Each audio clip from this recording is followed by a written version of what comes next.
The auctioneer's voice cracked like salt on a wound as the gavel hovered, a gull's wing about to snap against the sky. The tide below the pier was ragged and gray, chewing at barnacled pilings as if the sea were impatient with everyone who dared to stall. Elowen Rook lifted her hand when no one else would, her pulse steady, her cheeks wind-stung, her mind already inside the relic that leaned ugly against the pier's rail. A corroded, flaking cylinder of steel, taller than two men, punched through with round portholes and a ladder cage, a submarine's conning tower, orphaned from its body, sold for scrap. A few heads turned toward her and then away, as if the gesture embarrassed them. The summer people smirked into their cappuccinos. The local salvage men glanced at one another, calculating the weight of rust in their heads. Elowen could feel the thought around her like a fog. Crazy, she's crazy, while the gulls went on screaming and the auctioneer's cane rattled over the planks. Before we jump back in, tell us where you're from. If this story moves you, please subscribe. Tomorrow, I have a special story for you. The gavel struck with a wooden cough. Sold! The number on the board belonged to Elowen now. So did the tower. So did the gamble. People parted to let her pass, as if madness might be contagious. She moved anyway, wind tugging at her coarse black braid, boots careful between the grates where the ocean breathed up through the pier. Up close, the tower's scars were more intimate. Weld beads like hardened tears, layers of paint like geological time, navy gray over a sickly olive, over primer the color of a winter bruise. Along one seam, a bulb of metal had ruptured, blooming out, frozen in an explosion that had happened decades ago. She pressed her fingers there, the steel cold as an old secret. Pay him, she told herself, because there was no one else to tell her what to do. That had been the point since last winter, building a life where the only orders came from inside. Cash changed hands, a paper slid into her palm. The auctioneer did not meet her eyes for very long. There was no congratulations. There was only wind and the small pity of strangers. A deckhand with anchor tattoos spit efficiently over the side and said what they were all thinking. What does a woman want with that? Elowen looked up at the tower. The sea had chewed it, and it had not broken. It had outlasted storms and orders and the men who shouted them. She smiled without teeth. The same thing you want with a boat, she said, to see where it can take me. He laughed, as if she had made a joke. It's a tower without a submarine. Then it's lighter, she answered, and didn't stay for his confusion. They craned it out with a squealing winch and a prayer that no one said out loud. When the tower swung, the pier moaned like an old instrument. Elowen stood under it without flinching. Fear was an indulgence she had stopped buying when the winter took her father and the logic finished the job her grief could not. There had been a dock then, too, and a boat turned suddenly useless by the lack of the man who knew which storms to gamble on and which to ride out. And then there had been the bank's letters and the realtor's smile, and a house whose windows she could no longer afford to keep lit. She had placed her father's charts in a cedar chest, sold the boat, kept the charts. And then this rumor had come to her over coffee and machine oil in a salvage yard, a tower from a decommissioned boat out of a forgotten naval graveyard, hosed off for auction, too bulky for rebar and too ugly for a brewery's taproom art piece. Which would have been the end of it if the old yardman hadn't added one last sentence. And I heard, this is only hearing, that the boat was one of the quiet ones, the kind that carried messages that nobody wrote down unless they had to. Unless they had to. The phrase had thunked into her ribs like a stone. She knew how men kept records when they weren't meant to. Sloppily, lovingly, in code, with little poems to themselves in the margins, disguised as coordinates. She knew because her father had written that way too, though his poems had been about fish and weather and how the sea could break a man slower than drink. The tower came down into her yard in the blue hour. Her cottage sat clinging to the lip of Dundridge Harbor like a barnacle that had decided to cultivate books in a kettle. She had built a cradle of railroad ties and poured a concrete pad when the town inspector wasn't looking. The tower settled into it with the authority of something that had chosen where it wanted to be. Her neighbor, a retired school teacher with a head of lilac hair and a sharp fondness for crossword clues, appeared at the fence with a coat thrown over her nightdress. "Elle," she said with a careful smile that had weathered much, "it's very tall." "L is for the letter," Elowen said, as if reminding herself. "I'm Elowen tonight." "Very well, Elowen," the neighbor said, warmth in the correction. "Does it do anything?" "It remembers," Elowen said. She touched the cold flank. "That's enough to start." The neighbor's smile became a sigh. "I'll make tea, for after you find out why you did this." Inside the cottage, the kettle breathed like a small animal while Elowen changed into clothes that could be forgiven. Coveralls, fingerless gloves, and a bandana that belonged to her father and still smelled faintly of salt and diesel. She set floodlights around the cradle, through the breakers, and the yard lit up. Moths arrived like uninvited thoughts. The tower's hatch was intact, a round door with a dog's wheel and 6 rusted clamps, the kind of mechanism designed so that the thing you were keeping out would have to be as patient as water to break through. She sprayed it with penetrant until the steel shone with a sick wetness, waited, and put her shoulder into the wheel. It screamed. She screamed back. It turned. Inside, the smell was its own weather. Iron, old oil, a breath of stale electricity. Her lights cut a staircase of shadows into the shaft. She lowered herself into the dark where another life had once been conducted in whispers and bells. Her boots found ladder rungs chewed by salt and time. Her knees read the story of every man who had ever slid down them too fast during a drill. On the second landing, a hatch stuck fast and then relented the way a confession does after the first important word. Beyond it, instrument mounts were bare as winter trees. The dials and scopes that had once bloomed there were long gone, sold off as souvenirs, or bolted into museums, or thrown into crates that no one ever opened again. But the steel still kept its language. Elowen laid a gloved hand on the wall and felt where panels had been cut out with a torch and where they hadn't. She counted the bolts that no longer existed and the ones that did. She found a brass tag still riveted beside a bank of empty boxes. It said, "Aux com cond." The letters were worn to whispers, but they were there. Auxiliary communications conduit. Secondary lines for voices that didn't want to travel where everyone could hear. Her father would have kissed his teeth and said, "Oh, now we are getting to the interesting part." Elowen bent to the conduit runs. There were plates where cables had once swum. There were seals where water had been told it could not come in. And there, a plate that was not like the others. Its screws had a bite that didn't match the factory standard. Elowen smiled. "Someone loved you more than the Navy did," she told the plate. She worked until her shoulders ached in new places, and the moths had tired of flinging themselves against her lights. The plate came off in a cough of dust. Behind it, a cavity. Inside the cavity, a cylinder the length of her forearm wrapped in oiled cloth that had gone the color of nicotine and stubborn secrets.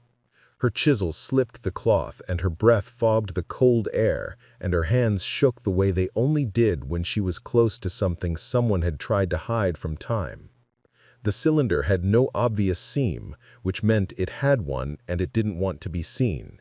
She tasted the old impulse to force it, then remembered, go the way things want to go first. The end cap surrendered to patience and a strap wrench. The cylinder breathed out a smell of camphor and coating ink. Inside, another cylinder of thinner steel with a braided wire loop and a pin that had been soldered. And inside that, When the solder gave up its ghost under her iron, a bundle of paper wrapped around itself so tightly that it was practically bone. The first sheet had been written on with a clerk's hatred for mistakes. The letters were V-stroked and exact. The spaces between them suggested a person who did not like to waste. Elowen brought it up into clean light and set it on the workbench beside the tower's open hatch. The page swam with columns. There were code groups in 5 digits, then names in pencil, some erased so diligently that the paper's fibers had torn. At the top, in a hand that had been careful and then careful again, there was a title. Manifest, Transfer, Non-Official, Commencement 04-17-67, Unit S-94, DCOM, Operation Hand, Peregrine. The page breathed when she did. She turned it as if it might bruise. Under the title there were more words, some printed with a block stamp, some in black pencil that had pressed its nerve into the pulp. Recipient, Crown Isle Research. Auth, R. Redacted by Blade. Handoff, Dundridge Harbor. Coord, 43 degrees 28, cut. 2 pencil words remained that the Blade had missed, Grace and Fund. Elowen's heart tripped. Crown Isle. The haunted rock east of the shipping lanes that the locals avoided because currents made fools of engines there. The research station that had risen out of the fog in the 70s and gone bankrupt twice without ever explaining itself. She knew the winter birds that nested on its lee. She knew the fishermen who drew a circle around it on their charts and wrote, "Do not." She turned another page and felt the years lean in. The manifest was not a single list. It was dozens of little lists braided into a rope, each one in a different hand, some of them in a hurry, some of them with the kind of lonely precision that belongs to night watches. Many of the items meant nothing without their cipher books, UG57, HBRK, Pelagic Amp, Tenebrae Kit 3. But some were almost provably themselves. Vacuum tubes in quantities that made her eyebrows climb. Mercury cells, coils, crude memory cores, film canisters, wiped. Sealed ampules and underlined twice, ledger, priv, not to be indexed. A little note had been jammed in sideways as if it were an afterthought that someone could not bear to part with. It read, "Chief says if we get caught with this, we never existed." Then, in another ink, "We never existed anyway. The sea keeps time, not us." Elowen's mouth tasted like metal. She set her hand flat on the table until the trembling stopped. The wind combed the tall grass. The tower's shadow slid across her boots. She had bought a sculpture. She had brought home a confession. She photographed everything with a habit that lived in her thumb. The camera's click felt small next to the page's weight. When she came to the last of the bundle, the one that had been wrapped around the others to keep them dry, she found a sketch. It was nothing more than a map drawn on the back of a requisition with a carpenter's pencil, but it was more careful than it wanted to seem. Dundridge Harbor was a sea. Crown Isle was a smudge. Between them, a line bent around a set of soundings and then dove toward a little rock the size of a table. The line stopped there and the pencil dug a hole in the paper. Next to it, cash. If not recovered, burn at sea. She set the map down, and the world did a slow, dignified tilt. Her father had warned her about moments like this, the ones that look like a straightforward path until you count the ways you could be wrong.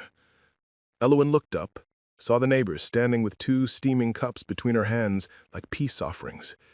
"You've gone very quiet," the neighbor said. "Does it do anything?" "It does," Elowen said softly, "because the pages were pages, and more than pages. It remembers names. Yours?" Elowen stared at the last page again. In the bottom margin, a signature that had been overwritten until it was almost a bruise. She had to tilt it into the light as if waking it. The letters that finally came to her were a punchline that wasn't a joke. Hurin R. Rook. Her father's last name was not rare, but paired with Hurin? That was a story he had told once in the fog, about how his mother had wanted a name that could step out of the marsh and pick its way on long legs. He had laughed, and the storm had broken into 1,000 pieces. Elwyn drank half the tea without tasting it. Her neighbor touched her shoulder and then left when she saw that the touch had landed on an edge. The floodlights hummed. The tower watched. She could put the pages back. She could call the Maritime Museum. She could drive to the city and hand them to a lawyer who would put them in a beige box that smelled of indifference. She could sell the tower as scrap and pay the heating bill and feel the little mercies of practical decisions. But the pencil mark that dug its point into the paper was not a museum. It was a question. Night thinned. Birds moved in the hedge. The sea turned from pewter to something more merciful. Elwyn took the map and slid it into the inside pocket of her jacket. She wiped the worst of the grease from her hands and closed the tower's hatch out of habit. A good habit, the kind that keeps the fog out of your tools and your ghosts inside. By the time the sun shouldered over Crown Isle, she had the skiff on its trailer and the outboard checked twice. She pressed her father's charts flat on the passenger seat and threaded the little road that ran down to the public ramp, swallowing the guilt that rose when she passed the place where the bank had posted their sign. The ramp was empty. The day had not yet decided what to be. The wind was taking votes. Dundridge Harbor receives boats the way a mouth receives words, hungrily and with consequence. Elwyn backed down until the skiff shrugged off its trailer like a seal leaving a rock. She tied the bow to a cleat and stood there a moment with her hand on the worn rope, letting the iodine smell of low water fill her chest. The map in her pocket tugged like a hand. "Don't be an idiot," she told the voice that liked to imitate her father when it was trying to save her from herself. But the voice did nothing back, because she had never heard him call her an idiot when she was about to do something honest. The outboard coughed awake. She eased the skiff out of the no-wake zone and let it plane when the channel widened. The harbor fell behind, a sprawl of blue roofs in the shape of the cannery that had made promises and kept none. And the world became water and sky, and the low black line of Crown Isle lifting its shoulders out of the tide like something that wanted to remember being a mountain. The little rock on the map was one of a dozen that a person who did not know this water would mistake for driftwood. Elwyn throttled back and let the skiff settle into its own sound. The depth sounder mumbled numbers that matched the penciled circles on her father's chart. That kindness steadied her. She drifted for a minute to listen. The sea spoke in its old way. Nothing dramatic, only the arithmetic of wind and fetch and the gossip of tide on stone. She anchored in a curl of calm on the lee side of the rock. It was big enough for two men to quarrel on, and too small to agree. The pencil had bitten here. Her hand found the same urge. She took a breath that felt like a morning a long time ago when she had told the truth for the first time. Then she slid into the water. Even in summer, the water in this corner of the world is not interested in your optimism. It gripped her in a cold that made thoughts chime. She followed the anchor line down to where the eelgrass held a slow conversation with itself. The bottom was boulder and silt. The visibility fell into her headlamp and stopped. The rock's belly undercut the current, making a little cave. Inside it, where drift and secret keepers collect, there was rope, a broken crate, a thing that once was a lobster pot, and the long patience of the sea. Her hand met something that had right angles where nature doesn't put them. She dug with fingers that were already losing their memory of heat. It was a box, lead-lined or maybe steel with a lead jacket, because it felt heavier than its size when the silt let go. She pulled it to her chest and kicked. The rock tried to take it back. She argued with her legs until the water's grip loosened and the air seized her like a mistake corrected. Back in the skiff she lay shaking with the box on her stomach, laughing once because delirium is sometimes an honest review. The box had a seam and a padlock clasp without a lock. It was the kind of confidence that assumes obedience. She did not feel obedient. The lid came up in a stink that had waited decades for this indignity. Inside, a wrap of oilcloth, a leather folio, a small bag with the squat smugness of a thing that knows it is valuable. Mercury cells? coins, and, nestled as if it were the cathedral and not the contents, a second, thinner tube with an embossed crown. She touched the tube, and her hand came away gritty with salt. The crown embossed there was not the one that appears on money. It was the kind that appears on family trees and badly written history books. Elowen did not open the folio. She did not open the bag.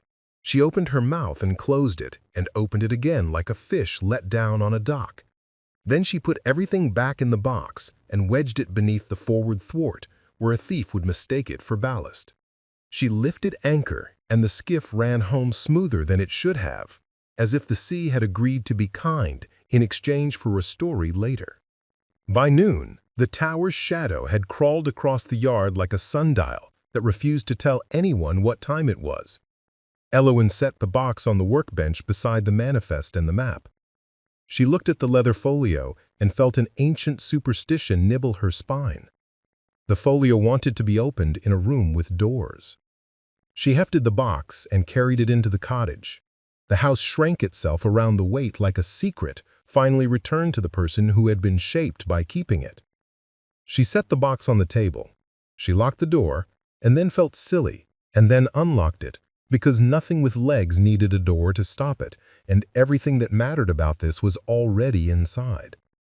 She peeled back the leather flap. Underneath were pages with water at their edges and a dryness in their cores that belonged to offices. Many were typed. Some bore a stamp that had bled itself purple. Peregrine appeared again, superstition perfected into a chain of command comfort. There were receipts. There were lists of signatures where names were once and then not. There were blank lines where signatures should have been.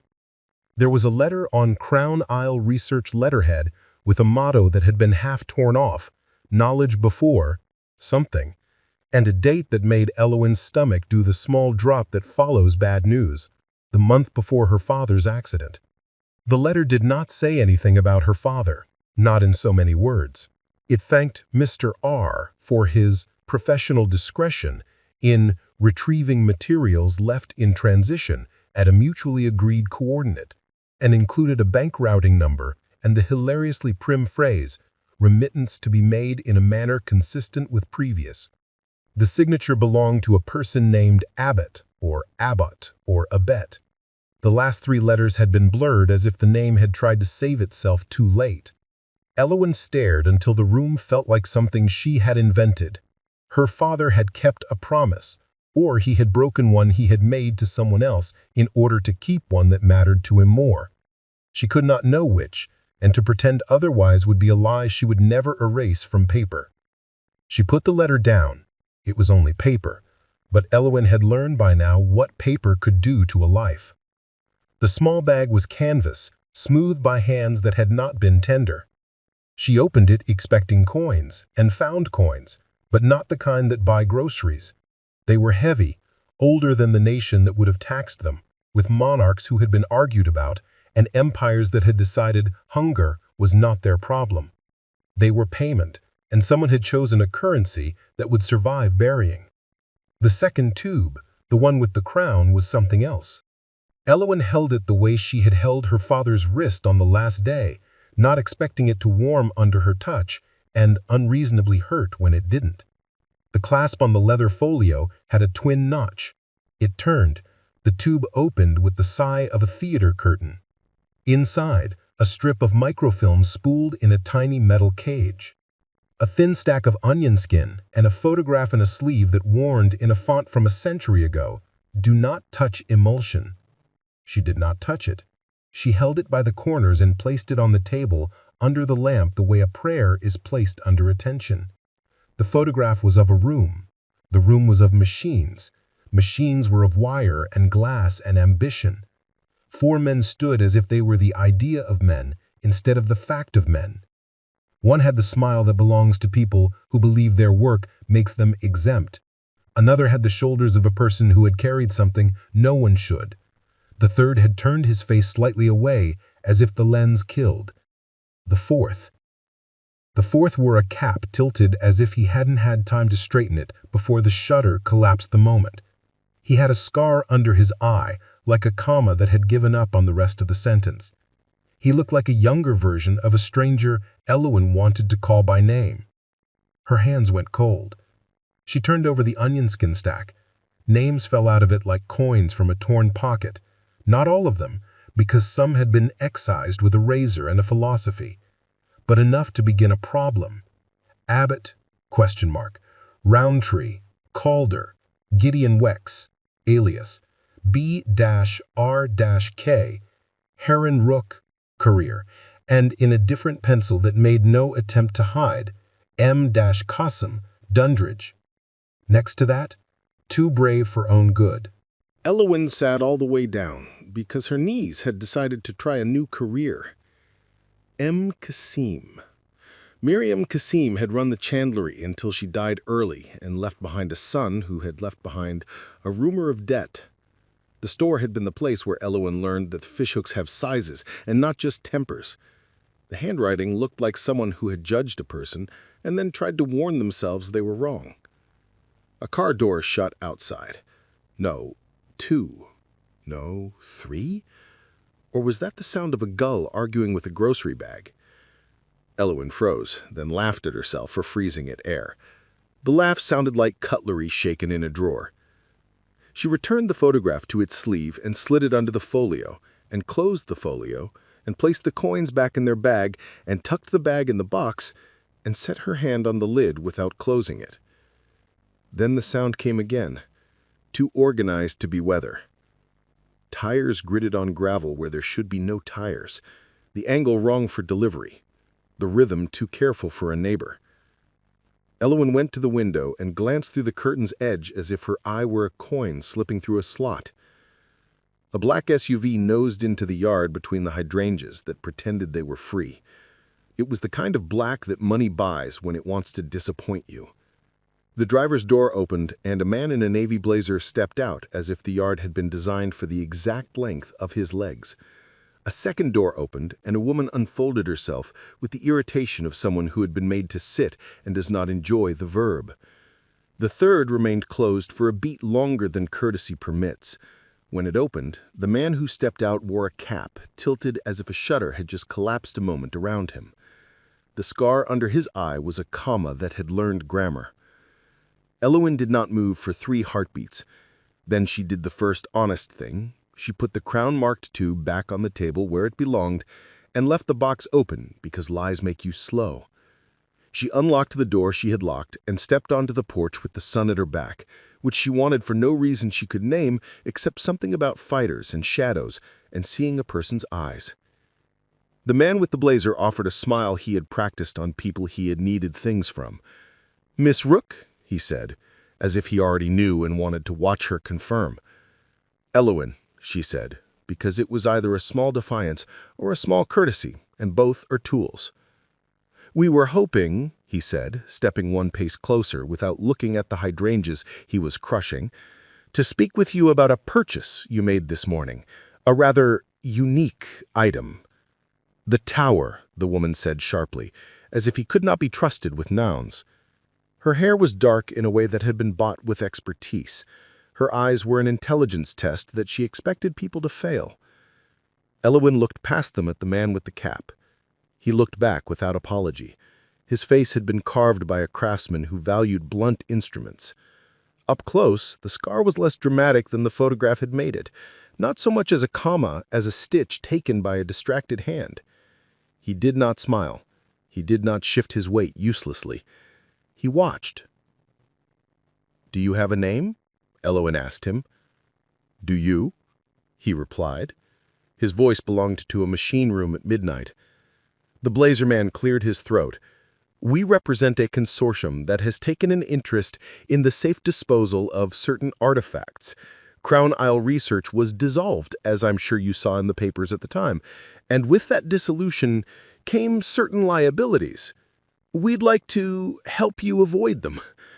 "You want to buy my rust," Elowen said. "You want to keep you safe," the woman corrected, which was the first threatening thing anyone had said. Elowen glanced at the tower over their shoulders. It stood in her yard like a promise she had made to someone she had yet to meet. The wind worried at a rag on the ladder cage. A gull laughed like a man who had lost a card game and pretended he meant to. Elowen lifted her chin. "I'm not selling," she said. The man with the cap's mouth twitched, as if he had not expected to hear anything else. The woman's smile disappeared so efficiently as if it had been rented by the hour.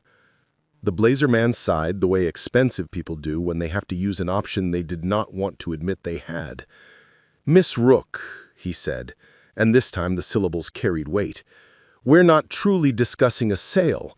We're discussing a handover of materials that do not belong to you." "Which materials are those?" Elowen asked calmly, and felt the thinness of the ice she was testing. "Because all I bought was a tower, a piece of steel. I have a receipt." The woman's eye flicked like a scalpel to the window, to the table beyond, to the lamp that cast a yellow on the oilcloth she had not put away, and back to Elowen's face. The look said, "You left your fear inside. I will go get it." "Let's not insult one another," she said sweetly. "There are things in your house that belong to interests who will not tolerate their circulation. You have 1 hour to return them to us. After that, we call the town, and the state, and everyone else who will make your life extremely narrow." Elowen thought of the photograph, of the 4 men and the machines and the arrogance that outlives its hosts. She thought of her father's careful margin notes, of a pencil mark that dug a hole, of a map that had not wanted to lie. She thought of the crown on the tube and how her hand had felt when it met it. She thought of a name on a list, M. Kasim, too brave for own good. 1 hour, Elowen repeated. The blazer man smiled as if they had arrived at consensus. "We'll be in the vehicle while you collect. We like to be tidy." The man with the cap had not spoken. He was looking at the tower as if it had whispered to him, and he did not like what it had said. His eyes slid to Elowen again, and this time there was something in them that did not belong to the other two. Not pity, not threat. A problem he had met before, and not solved. They returned to the SUV. The engine made a sound like an animal trying to breathe in a conservation area, where breathing is prohibited. Elowen went back inside and closed the door and leaned her forehead against the wood for the length of a cough. Then she crossed the room and set both hands on the box and closed it carefully. She did not know what the microfilm contained. She did not know what the onion skin would say if she dared the rest of the names. She did not know whether the photograph would bleed if she let it. She did not know whether the coins had already purchased her an ending. She did not know what the crown meant or who had put it there or why the tube still smelled faintly of ozone when it had not been asked to do anything electrical for half a century. She did know this. If she handed the contents back, they would vanish into a vault and become a story told incorrectly by men who would never have to listen for the tide. And if she kept them, men like the ones outside would come again and again, and they would not always bring nothing but words. Her phone buzzed with a message from a number she did not recognize. "Leave the house. Take nothing. Walk to the tower. Do not look back." Elowen stared at the words until they were only black and her eyes were only salt. A second message arrived. "If you stay, they blow the door in. If you run, they will not follow you into the tower." She laughed once because it was insane to consider and more insane that something inside her had already considered it. The tower was a hollow, a stair, a skin of steel. It did not offer safety unless safety could be forged some thickness. The SUV door opened. The woman swung a leg out the way a cat extends a paw before the rest of it commits to a jump. The man with the cap had not moved. Elowen picked up the crown mark tube. She slid it under her jacket where it made her feel ridiculous and armored.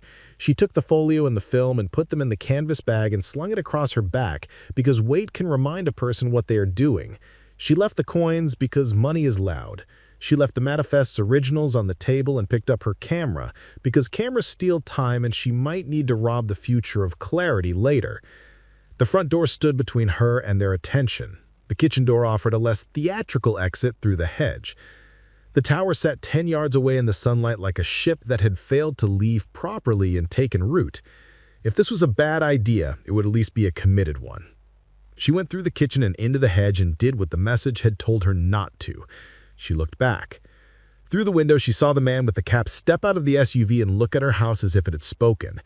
The woman did not look. She smiled in a way that made Elowen's hands want to do something unladylike. The blazer man had his phone to his ear, a grimace on his tailored mouth that said the person on the other end did not like delays. Elowen reached the tower. The hatch was heavy. Her fingers were less interested in heroics than they had been last night. She spun the wheel and the dogs complained and then relented. Inside, the air felt cooler, as if it had been keeping a secret and was relieved to share. She pulled the hatch behind her and set the dogs as quietly as a thing with 6 steel clamps can be set. The yard disappeared into the circle of the porthole like a painting. Her phone buzzed again. Go down. Take the first ladder. There is a panel. Be quick. Elowen's mouth went dry enough to grate flour. She slung the bag tighter against her spine and forced herself to descend one rung at a time, instead of surrendering to the urge to drop and break both ankles and be done with choice. The first landing was as she had left it, except everything felt coiled now, as if the tower had tightened around her to offer whatever protection steel feels capable of. The panel was one she had already removed the night before. Behind it, the cavity where she had found the first cylinder yawned like a used mouth. She slid her hand along the edge and felt the burr she had ignored earlier because it had not wanted to be useful then. A click answered her.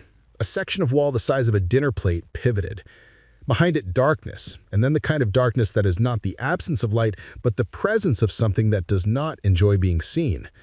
A draft with a taste of oiled canvas and time breathed on her face.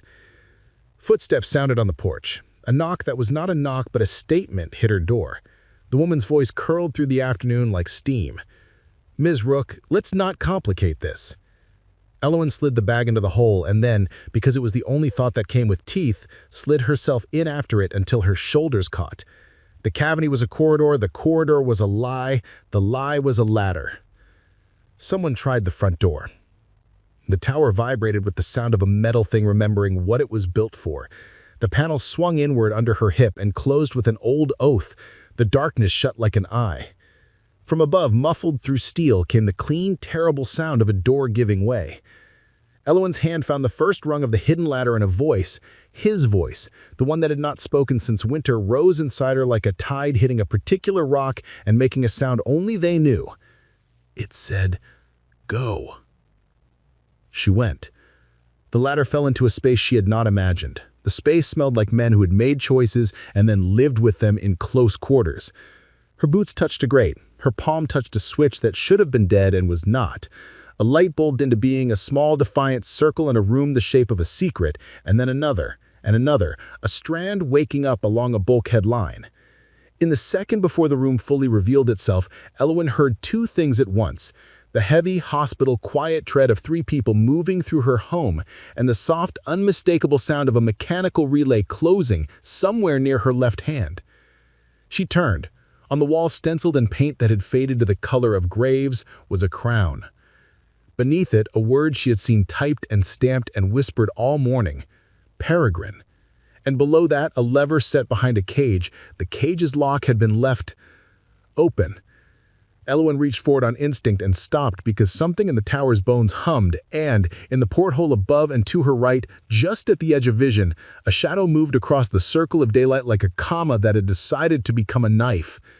She felt rather than heard. The first boot hit the rung above the hatch. Elowen's fingers curled around the lever. She pulled. The lever thudded past a point that had not been crossed in decades, and the tower answered with a shiver that ran through its ribs into Elowen's hands. Something locked, something unlocked. Air shifted as if a lung had remembered itself. Above, the hammering in her house went on, boots rearranging her drawers into a taxonomy of threat, but down here the old steel gathered itself around her like a decision. This story took us a long time. If you like it, subscribe. Now back to the story. A klaxon coughed and then thought better of it, settling into a low, steady tone that pressed the air flat. Red bulbs woke one by one, punctuation marks in the dim. The cage lever eased back half an inch of its own will, as though acknowledging her part and reclaiming the rest. Elowen leaned in, ear to the bulkhead. The relay she'd heard was talking to others. Tick, tick, tiny mechanical syllables passing like a message along a spinal cord. A metal iris in the deck unlatched and twisted aside with a noise like someone easing open an old book. Cold breath wafted up, not seawater, not storm, something preserved. She slung the canvas bag more tightly and lowered herself into the throat of the tower's secret. The ladder ended in a chamber that belonged to another geometry. It wasn't navy, it wasn't homeowner, it was the shape of a plan kept too long. Cabinets lined the walls, flush, unmarked. A workbench ran the length of the far side with a built-in viewer, a microfilm reader whose hood shone faintly under a dust skin. On the bulkhead over the bench, a stenciled crown, flaking.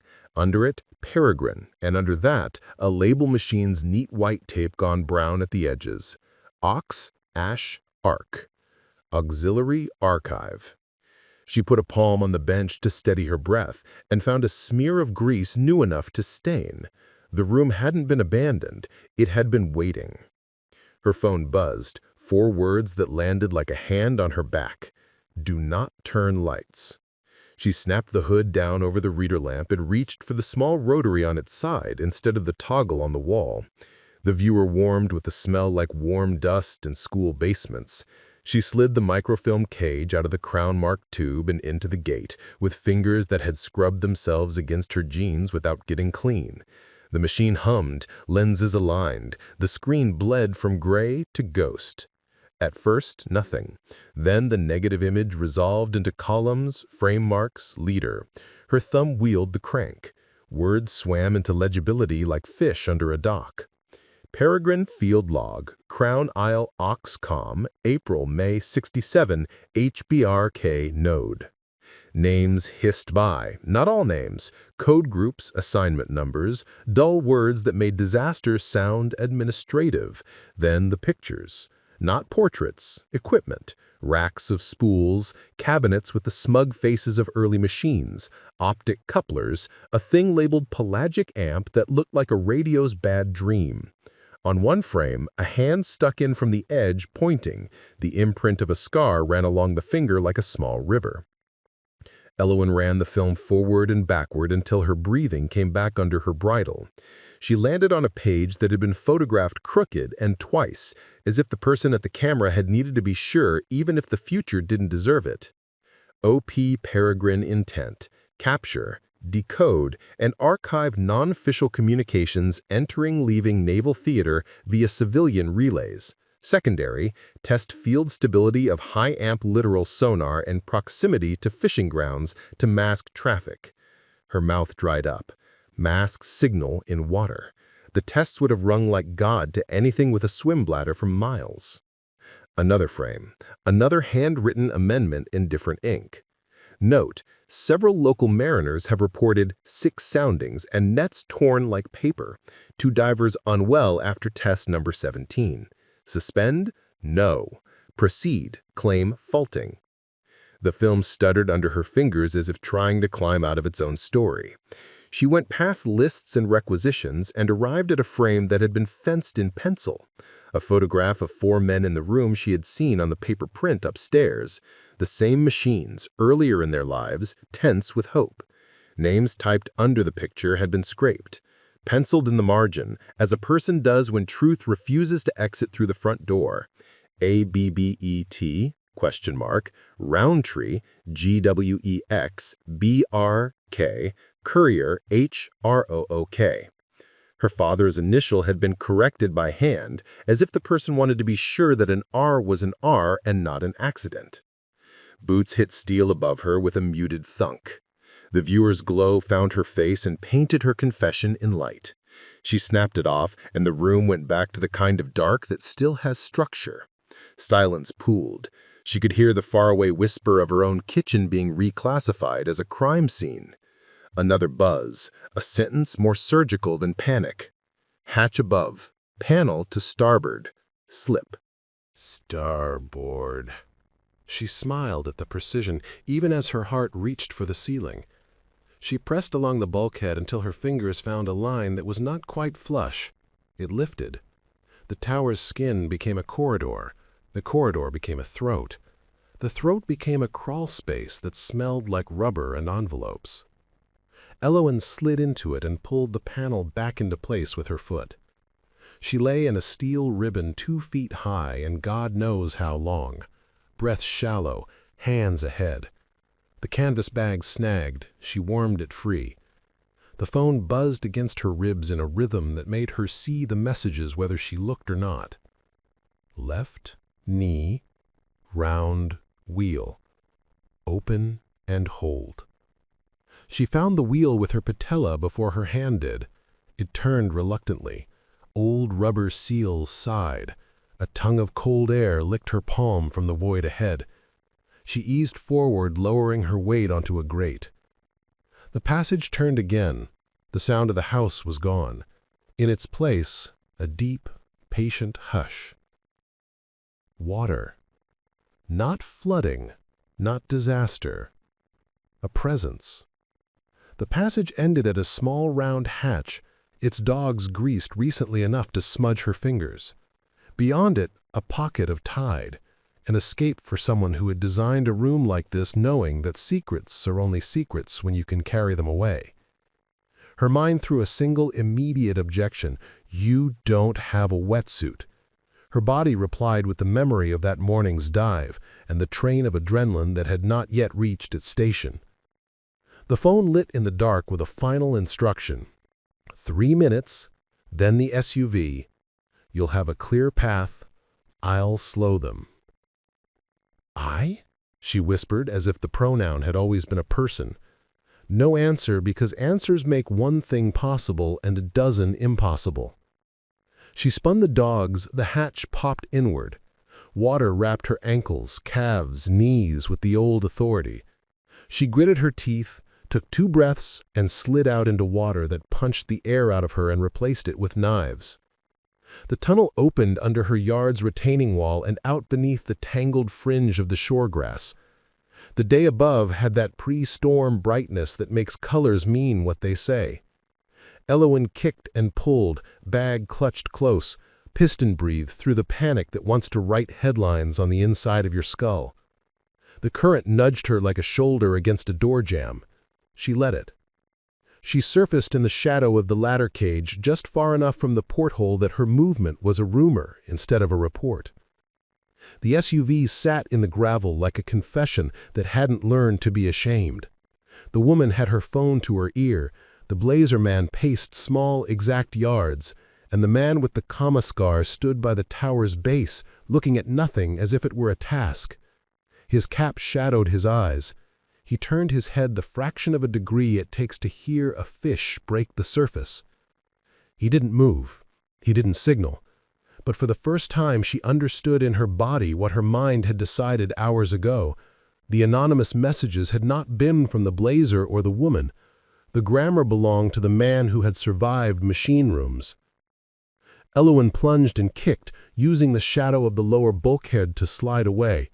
She surfaced again behind the hedge, and then again under the ramp, and then again by the skiff, as if the sequence had been laid out for her by a serious god. She hauled herself in with a sound that would not be elegant if it tried. The outboard blessed her with a first pull start, because small mercies are also revolution. At the edge of the no-wake, she looked back once, and saw the front door of her house hanging wounded, and in the yard 3 figures who turned as one toward the sound of possibility. She opened the throttle. The skiff leaped as if offended by the concept of yard. Wind and water spoke up, the good conspiracy, and Dundridge Harbor unwound behind her, its cranes and corrugated roofs and gossip burned white by the sun. She did not aim for Crown Isle like a fool. She aimed for the part of the horizon folks' eyes slide off. The skiff cut along the lee of the marsh spit, then ducked behind the shoulder of a channel marker whose red skin had been rewritten by winter. She ran inside the memory of the penciled line from the manifest map, letting her father's hand guide her the way a child's feet learned to find the kitchen in the dark. Only when she had 4 lengths of a football field between her and the harbor mouth did she notice the second engine note. Not the SUV, not a patrol. A center console, its own color of money, slipped out from behind the breakwater, riding her wake at a polite distance like a question that already knew the answer. The woman's hair was now a helmet under a cap. The blazer man's sleeves were rolled to show he had forearms. The scarred comma man stood at the bow, eyes shaded, hand on a rail the way a person holds a memory they don't trust to keep still. Elowin's knuckles went white on the wheel. The skiff shuddered as it met the chop beyond the channel. She didn't have speed. She had knowledge. She cut across the shoal that humbles rich men who believe charts are obedience. The center console slowed. The blazer man gestured, furious in miniature. The scarred man said something that made the woman wheel on him. He didn't bother to reply again. You cannot outrun a Ricker boat in open water. You can only make better decisions. Elowin turned her better decisions toward Crown Isle's ugly shoulder and the teeth of water that gathered there. The current did its calculus. The skiff protested and then accepted. The center console made up distance. The woman lifted a bullhorn, sound uncoiling across the water like a snake that knows it isn't welcome. "Miss Rook!" The wind took the rest, which felt like punctuation God had chosen. The rock on the manifest map was exactly where the pencil had wanted it to be, 3 feet of granite that conversations insist on taller. She cut power and let the skiff's momentum bleed out as she dropped anchor onto a timetable of her own. The bow swung, stern to the south, an angle that would be nonsense to anyone not reading the tide. The center console adjusted course to box her in. The woman raised the bullhorn again. "Turn off your engine and prepare to be boarded." Elowin laughed and cut the engine entirely because timing is a kind of weapon. The skiff rocked as the first finger of the race slid under it. When it came back down, she was already over the gunwale, bag slung, teeth chattering so hard she had to bite her tongue to keep it still. The water here was colder than honesty. She kicked down into green. The current at Crown Isle doesn't flow, it chooses. It chose her and wrapped her and propelled her along a trench that smelled like iron filings and alder pollen. She scraped her knee, and warmth bloomed into the cold, hot and bright and meaningless. Her hand found rock, then the rounded mouth of a culvert cut by men who had believed concrete was a theology. She dragged herself inside. The light vanished like a friend who owed you money. Her hand met a grate. It was locked. Of course it was locked. Of course the lock had been married to someone else's key for half a century. Her fingers found the bolt eyes in the hinge. One was wired, one was not. That was not a mistake. That was a message to a younger version of someone who had also not had a key. She curled her fingers through and pulled. The wired eye snapped its own corroded wire quietly, as if politely resigning. The grate moved 2 inches and then stuck like a lie. She put both feet on the concrete frame and heaved, knees trembling, lungs burning. Something shifted, a decision or a pin, and suddenly the grate gave and she tumbled into a pocket of air that slapped her for existing. She coughed like a neglected engine. The smell was oil, mildew, paper that had learned patience. In the dark, her hand reached for the phone she had not planned to use underwater. She shielded its mouth with her palm and woke the screen. A message waited, a single word. Safe. She typed back, "Here." The dot that meant someone was thinking appeared and vanished, appeared and vanished. Then, down 8, door, turn wheel, I'm... The final word didn't arrive. She stared at the ellipses until it felt like prayer. Then she stood on knees that had water in them instead of bone and counted 8 rungs down a short ladder. Her hand met the wheel. It turned. The door opened into a room that made the hair on her arms try to stand in wet fabric. Not an archive. Not exactly. An ossuary where the bones were paper. Shelves made by a person who could hear the sea through the stone held boxes with labels so plain they were practically written in apology. Logs. Receipts. Film. Aux. Tubes. S. And on a particular shelf, waist-high, exactly where a tired courier would put something he intended to retrieve when he returned. Ledger. Priv. Not to be indexed. Her hands hovered above it as if holiness were catching. The leather was the color of dried kelp. The strap had not been buckled with reverence. It had been buckled fast. She unbuckled it with a deliberate anti-ceremony because some worship harms and some opens doors. The ledger was a book the size of a dinner plate, with the arrogance of old accounting. Its columns were headed with names of sins and virtues that no one expected to share a page. Dispersal, courtesy, hazard, hush. Names ran down the left, tidy lines of black ink interrupted by the surgical ghosts of a razor in places where names had been excised for someone's comfort. Besides some names, the notes did not pretend to neutrality. M. Kasim, chandlery credit forgiven in exchange for missed delivery. Worn twice, good heart, poor choices. H. Rook, courier, reliable, refused cash, took chart correction. G.W. Wex, acquisition lead, does not sleep, scar under L.I., risk taker, underlined. Keep him. Abbott, A., director, insists on dignity. Roundtree, learns fast, smiles too much. Under H. Rook, a second hand had added, later, smaller as if ashamed, widow. Then, in that same smaller hand, a note that made Elowen hold air for a count of 10 as if she could keep time from ticking while she read it. H. Rook, not present for accident. Boat, lost. Wind, SE 20. No calls. Insurance, reluctant. Arrange. Arrange. The word had been written and then retraced as if to ensure it didn't melt into the page. It did not say compensated. It did not say comforted. Arrange. A vibration climbed through the stone into her bones.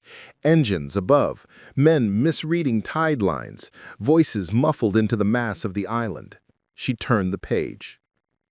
Receipts pinned to the back with rusted staples, purchases of vacuum tubes from shuttered labs, bills of lading for agricultural sensors that had arrived as black-painted boxes, crates of blank film when talking into wires had felt too bold. A letter slid free, then paper that wore its watermark like jewelry. Heron. As discussed, the Crown will keep its promises to its own. The Regent has approved continued funding. The island will not starve. The apparatus must not be seen. With gratitude, etc. There was no signature, only a printed name smashed by a stamp until it was illegible. In the margin, in pencil, "This reads like a bribe." Then, in a different pencil, "It is." The room trembled again. The lamp above the door ticked dust onto the ledger like slow rain. Elowen's wrist buzzed without a phone, memories phantom. She pulled the ledger close and photographed in bursts, page after page, until the dots of text became a river that her mind promised to ford properly later. Her thumb hovered over the last page. There, sketched quickly and without pretense, was a diagram of the tower not as artifact, but as instrument.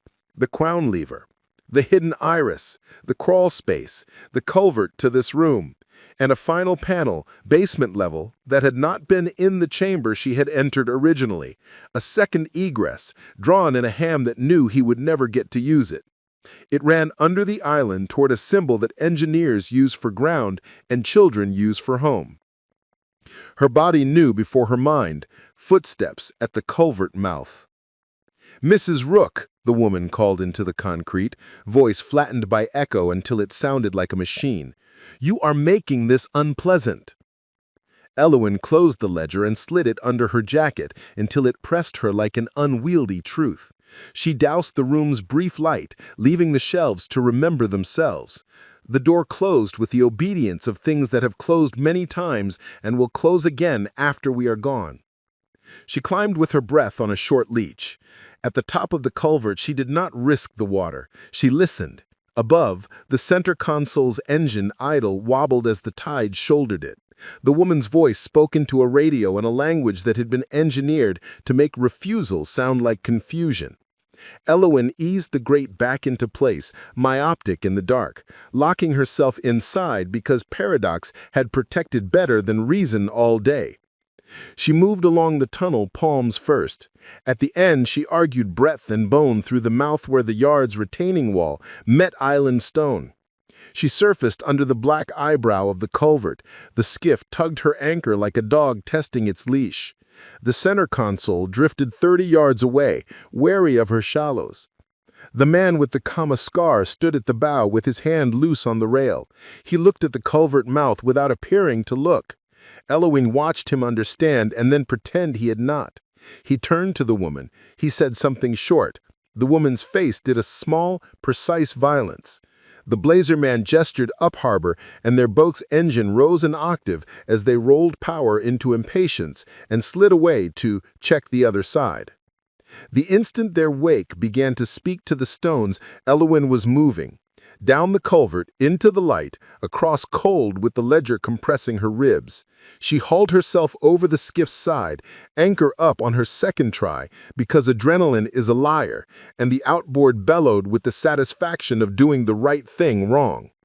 North, not south, she threaded the narrow passage in Crown's shoulder, where an old breakwater had been converted into a science nobody admitted. The skiff's hull pinged as Stones objected. A gull laughed as if he had seen this plot last summer.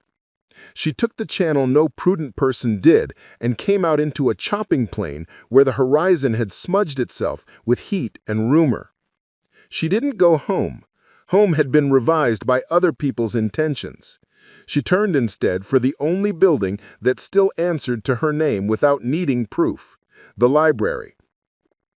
Dundridge Public once was a church. Its bell had fallen on a summer day into a meadow of clover because wood forgets when it gets old. The bell had been set upright in the garden and quartered by children's climbing, and in winter it filled with snow. Inside, the pews had become tables, and the altar had become a place where people put their time to be counted quietly. The librarian had a face like a pocket knife, useful and precise, and a belief that secrets were like seeds. They germinated better if the right hands turned the soil. Elowen beached the skiff at the town ramp and jogged up the road with the ledger shoving at her breath. The library's AC breathed on her like a forgiving god. The librarian looked up and saw something in her eyes that bypassed greeting. "Steady room 3, she said, standing. "You can use the back copier. It doesn't jam. Who do we not let in?" "Anyone with a blazer or a haircut that requires a consultation," Elowen said, when the librarian's mouth made a line that would have been a smile on a day with fewer engines in it. Elowen set the ledger on the copier's glass as if teaching it to swim. The machine chuckled its long song. The pages became sheets. The sheets became stacks. The stacks became a copy that could be stolen without taking the original with it. She fed each sheet into the scanner as well, watching as the progress bar exhaled percentage after percentage into a folder with a name like a shrug. Her fingers shook so hard she had to use her whole palms. The door chimed. The librarian did not look up.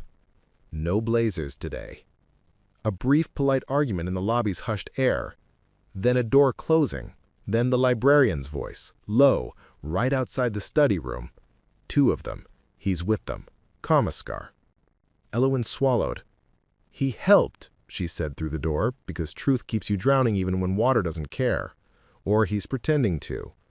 "Useful either way," the librarian said, and disappeared like people do who know the building better than you know your own reasons.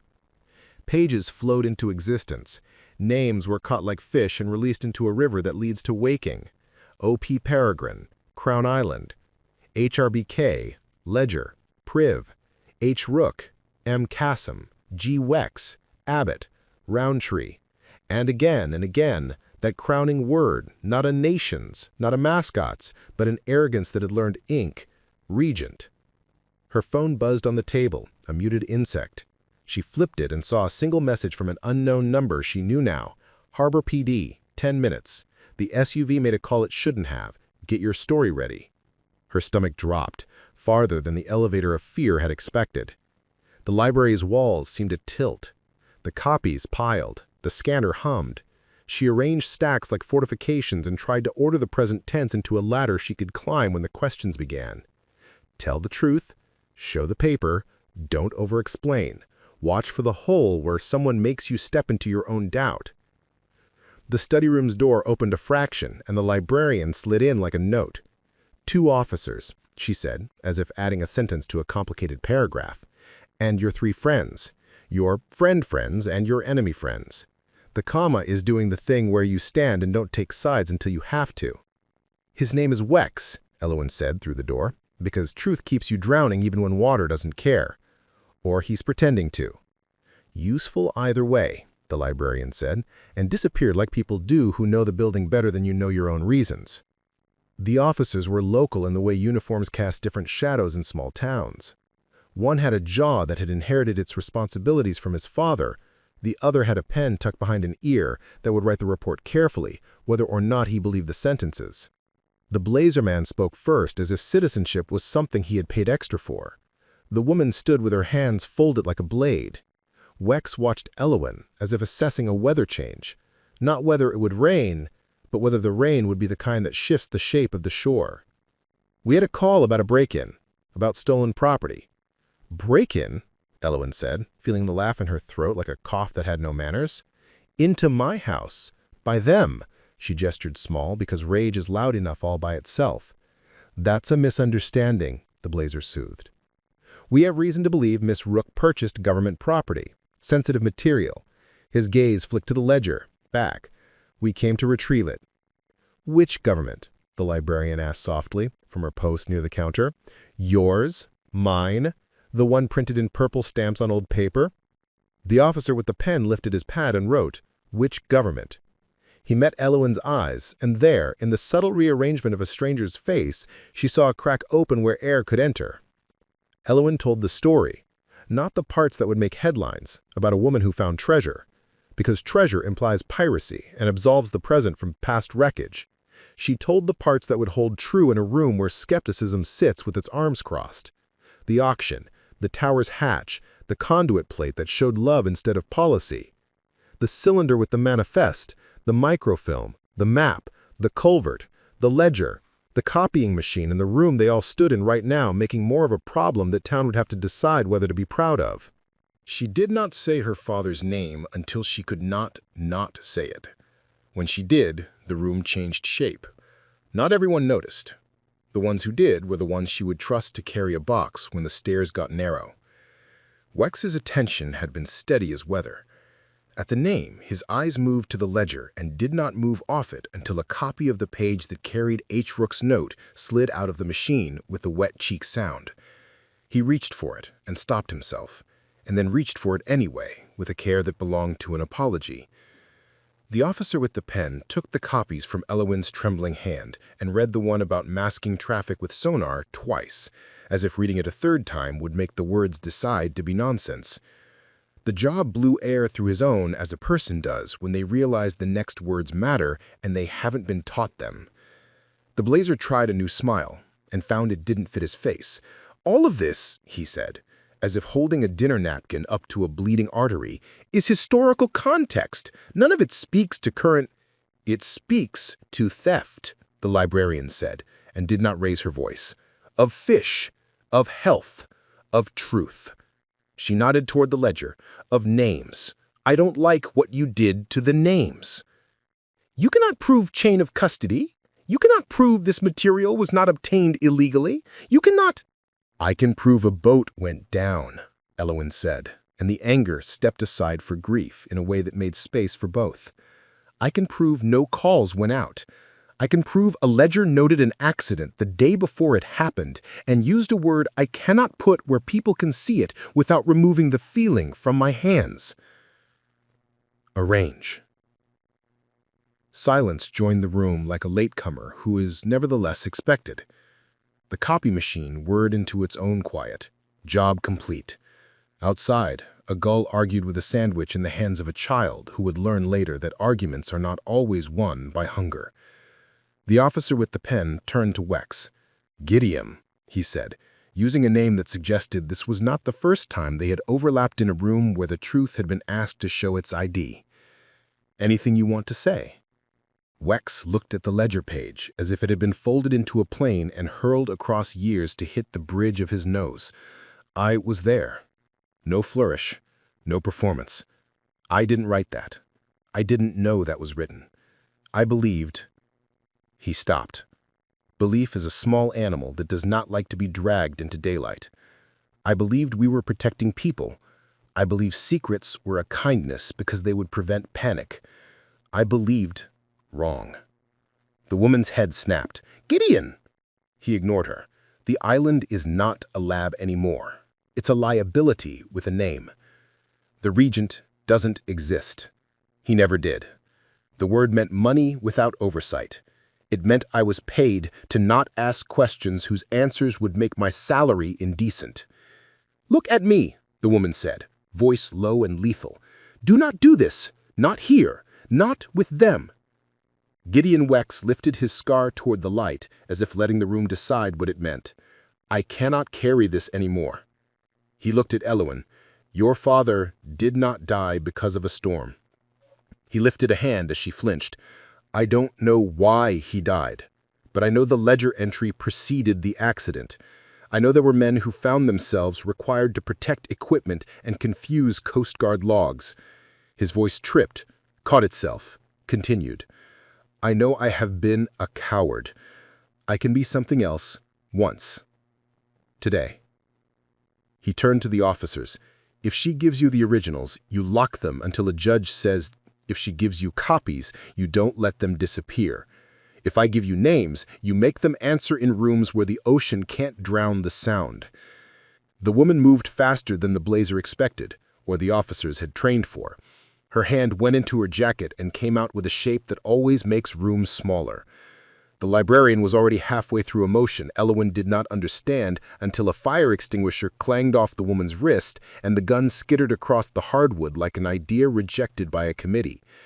Get out, the librarian said, and for the first time raised her voice. Not a shout, a bell. The officers did their job the way people do when the town is small enough that doing it wrong means eating crow where you buy coffee. The blazer sputtered. The woman froze, then tried to thaw with Law and found Law colder than she was. Wex stepped back, hands open, as if proving he could put them to work doing nothing but air. In the quiet that followed the necessary noise, the pen officer looked at Elowen again. I need to take these, he said, gesturing to the originals. We'll catalog, we'll get outside people, we'll make sure nobody who isn't supposed to see them does. He smiled a tired, human smile, which is a very short list. Elowen stroked the cover of the ledger as if it could feel. I'll bring the rest, she said. There's more. The microfilm, the manifest, the... She swallowed the word coins because it made a different kind of sentence. And a room. He nodded. We'll go with you. He looked at Wex. You too. I'll take my own car, Wex said automatically. Habit's last stand. You'll ride with me, the jaw said. The world tilted again at the threshold of the library, not in the bad way, in the way rooms change size when a choice is set down and you can see its shape. Outside, the day had lost the sting along the edges that had promised heat. Clouds had gathered by committee over the far breakwater. The center console idled at the town dock, sullen as a rich dog. Elowen looked down the street toward the harbor and felt the tower in her mind like a door left open at night. The librarian touched her elbow and gave it a little sober squeeze. You were doing the right thing, she said, then added, because certainty deserves a chaser, I think... They moved as a small caravan that looked like accountability if you squinted. 2 patrol cars, Elowen on foot because the ramp was close and walking let her decide what each breath was for, and Wex between the officers as if practicing a future in which he was someone else. At the yard, the tower waited. It had not moved. It had not learned to look reassuring. The front door of the cottage hung a little more crooked. Inside, her things had been rearranged into a lesson about ownership. She moved past it all because triage is a strategy. In the yard, the officers stood wide while Elowen spun the hatch wheel and led them down the ladder that had felt like a throat earlier and now felt like a path to a witness that would not forget. She turned the microfilm viewer on without telling it she was sorry and showed the frames that had chewed her breath in the morning. She passed the manifest with a hand that remembered grease in the dark. She pressed her fingers to the bulkhead where the lever had learned her touch. The jaw set his jaw harder. The pen wrote. Wex put one hand on the bench and did not sit, and did not lean, and did not fall. "Who's ABBT?" the pen asked. Wex exhaled a laugh that carried 3 pounds of shame. "A man I worked for. A man who worked for a word." "The Regent," Elowen said. The officers glanced at each other as if hearing a nursery rhyme after a funeral. Wex nodded. "A fund, a pressure group, a belief that security requires impunity. The Crown was a joke at first, and then not." He looked at the lever and then at Elowen. "He'll come." "From where?" the jaw said, "because that's what a jaw is for." Wex's mouth pulled to one side. "From wherever money goes when it needs to wash its hands." He tapped the bulkhead. "He'll bring a court order or a man who believes he is one." "Then we go faster," the pen said. He eyed the lever. "What happens if we pull that again?" Elowen met Wex's eyes. He shrugged. "It woke the room. It might also wake the island. It might wake the sea." She put her hand on the cage and pulled. The relay sang. The iris turned. Above, somewhere in the skin of her yard, a panel unlatched and a creature older than law exhaled. The tower hummed in a frequency not made for ears. The officers shifted like men resisting the urge to cross themselves.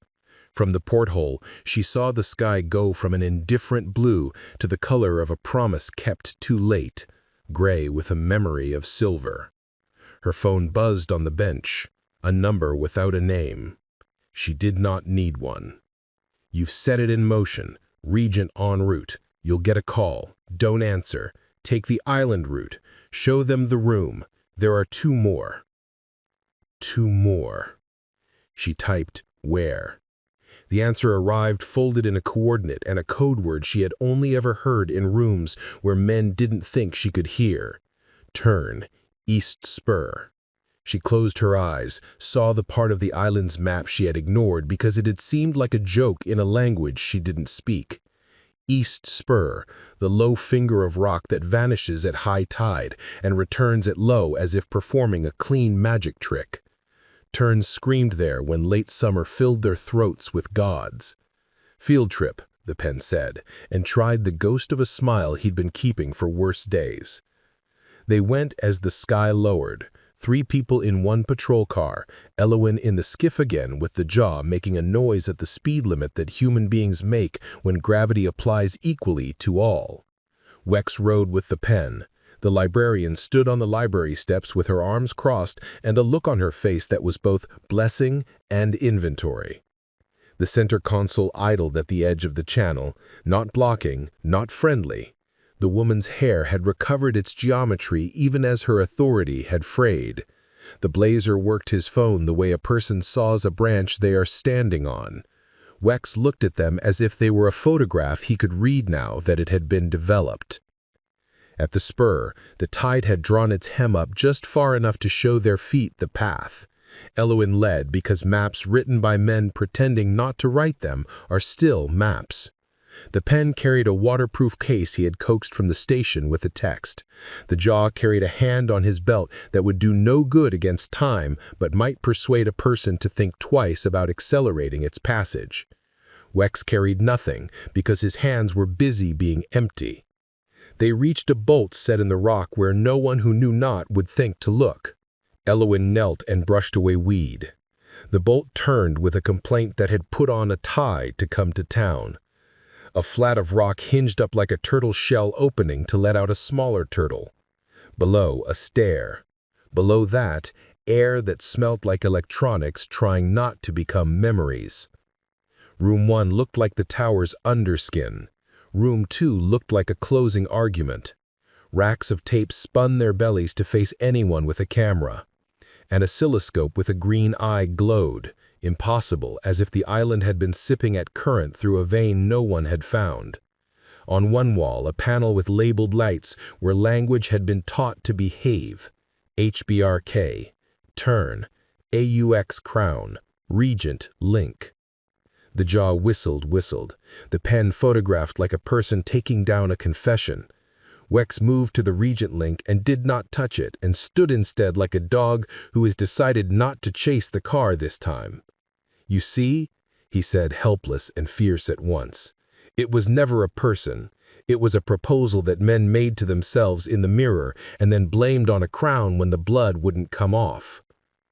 "Save it for the judge," the jaw said, not unkindly. They copied until the place felt lighter. They closed the turtle. The tide climbed the steps with old hands.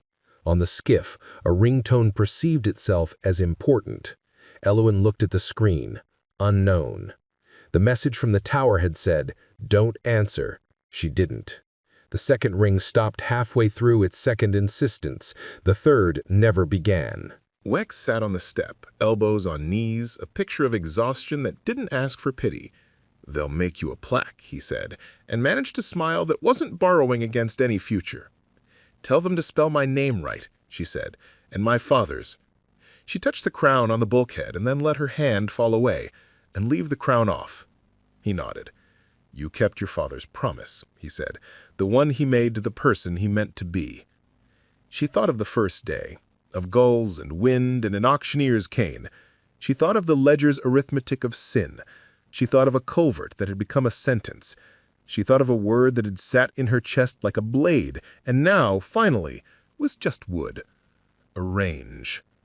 "No," she said aloud to the steel in the sky. "We arrange now."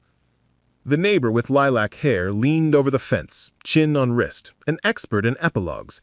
"L," she said, using the letter because the day had earned informality. "Does it do anything?" Elowen looked up at the tower and felt the answer lift in her like a tide. "It remembers," she said, "and it makes remembering work." On the workbench, under the crown stencil, the bag of coins sat where she had put it and forgotten to be afraid of it.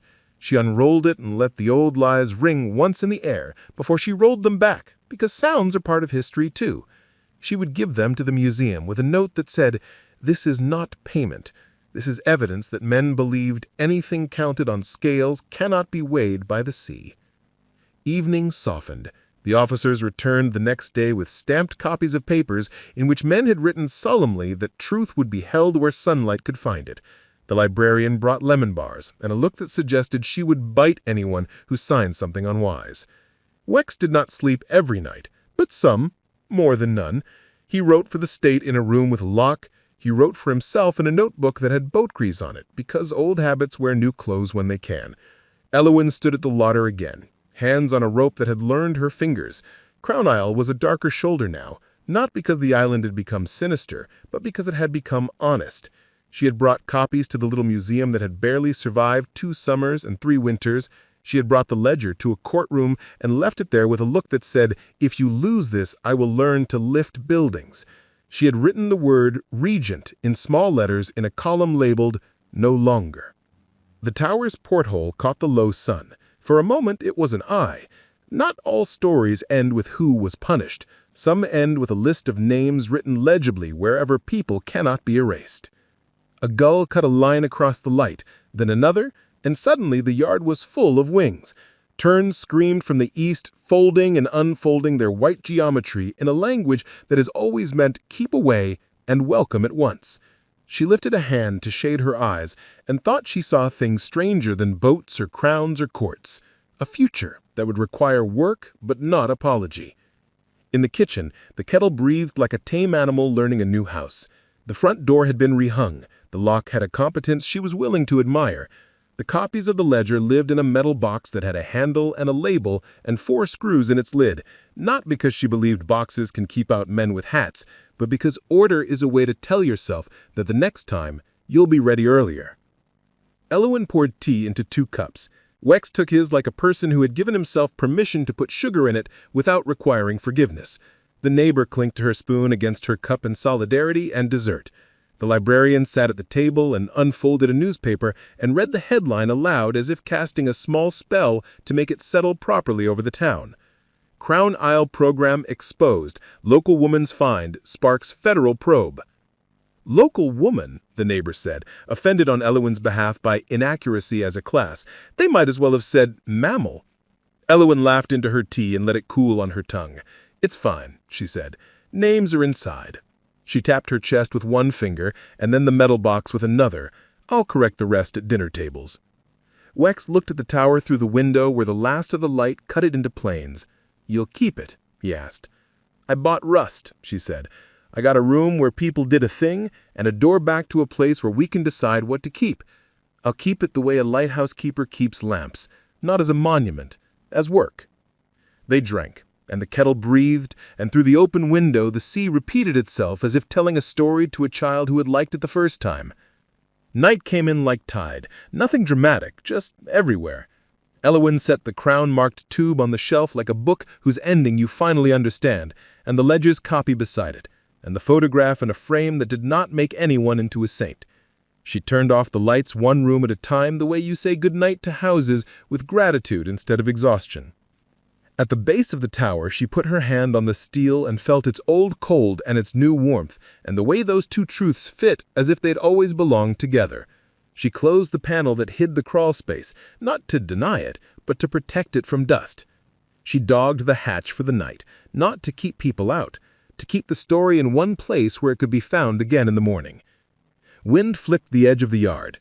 The hydrangeas rustled as if remarking on gossip they had decided was true. The stars climbed onto their posts. The sea signed its name over and over on the shore and did not get bored. Elowin Rook went inside and left the door open for a long time, then closed it when the cool began to make the kettle sulk. She set the cups in the sink. She leaned her forehead against the old wood for a beat because rituals grow where you water them. Then she went to sleep in a house that had become honest.